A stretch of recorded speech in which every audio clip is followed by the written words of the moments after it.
দে দুনিয়াবাসী স্মরণ করো ওই মাছওয়ালার ঘটনা, ইউনুস নবীর ঘটনা। ফালাউলা, যদি আমার ইউনুস আমি আল্লাহর তাসবিহ না পড়তো, মহান আল্লাহ আমি আল্লাহকে যদি না ডাক দিত, আমি আল্লাহকে যদি স্মরণ না করতো, লালাবিসা ফি বাতনিহি ইলা ইয়াউমি ইউবাস, পুনরুত্থান দিবস পর্যন্ত তার মাছের পেটে অবস্থান করা লাগবে।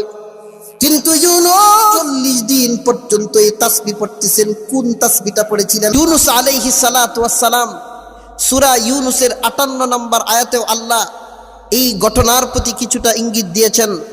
সূরাতুল আম্বিয়ার 87 এবং 88 নম্বর আয়াতেও কিছুটা ইঙ্গিত দিয়েছেন। সূরাতুস সাফফাত এর 139 নম্বর আয়াত থেকে 148 নম্বর আয়াত পর্যন্ত আলোচনা করেছেন। আবার সূরাতুল কলমের 48 নম্বর আয়াতেও আল্লাহ আমাদের নবীকে সবক দেওয়ার জন্য সেখানেও একটা সবক দিয়েছেন। কন্যা সুবহানাল্লাহ।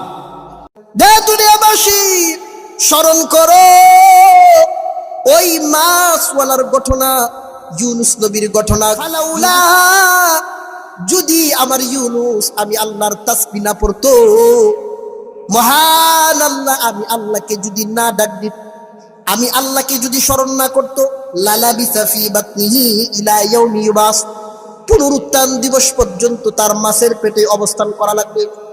কিন্তু ইউনুস 40 দিন পর্যন্ত এই তাসবিহ পড়তেছেন। কোন তাসবিহটা পড়েছিলেন? ইউনুস আলাইহিস সালাতু ওয়াস সালাম সূরা ইউনুসের 58 নম্বর আয়াতেও আল্লাহ এই ঘটনার প্রতি কিছুটা ইঙ্গিত দিয়েছেন।